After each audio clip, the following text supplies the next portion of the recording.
planned another closing message, but I feel compelled to say what I'm about to say. Now, I risk sounding like a conspiracy theorist, but it's no longer a theory. What I'm about to say is fact. The secret organizations of the world power elite are no longer secret. They have planned and are now leading us into a one-world communist government.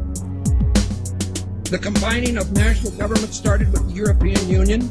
That union started with trade agreements, then a common currency, the euro, and now a European Parliament that is feverishly passing laws that override the laws of the member nations.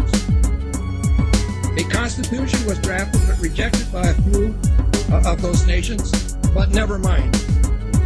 They implemented it anyway. We have before us the opportunity to forge for ourselves and for future generations a new world order, a world where the rule of law, not the law of the jungle, governs the conduct of nations. When we are successful, and we will be, we have a real chance at this new world order, an order in which a credible United Nations can use its peacekeeping role to fulfill the promise and vision of the UN's founders.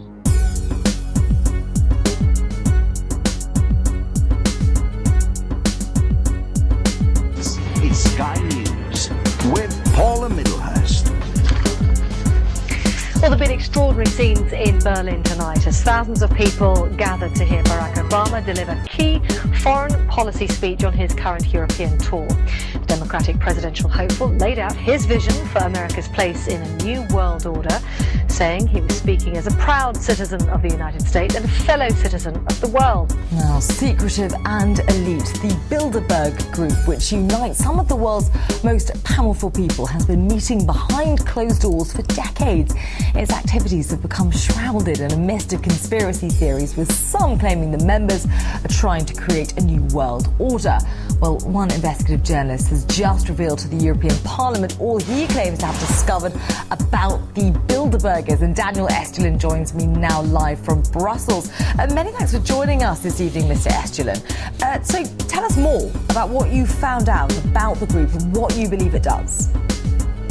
Well, thank you. First of all, thank you so much for having me. I found out over almost 20 years of research that what's today is called the Bilderberg Group already existed over 800 years ago. They were back then called the Venetian Black Nobility. In fact, Bilderberg is the creation of the Synarchy movement of empires, who are the plenipotentiary founders and financiers of Hitler.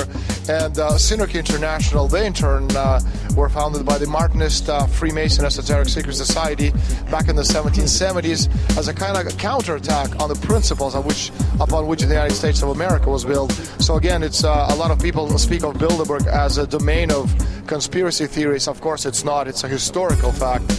And again, what's today called Bilderberg 800 years ago existed. It was called back then the Venetian Black Nobility. So interesting to hear that background. But what is it that you believe the group actually does today? And what evidence do you have to back up your claims? Well, the interesting thing is that a lot of people believe that Bilderberg is about one world government or creating the new world order, especially people point out to speech made by George W. Bush back in the 1990s about the creation of one world government. It's not about that at all. It's a meeting of people who represent a particular ideology. That ideology is of money. So the idea is not to create one world government, but rather the creation of one world company limited, where the financial concerns of how more powerful than any government on earth. And we're seeing right now as evidence, very, very simple. They're hiding it, they're camouflaging it, they're not talking about it. Coordination of international regulation.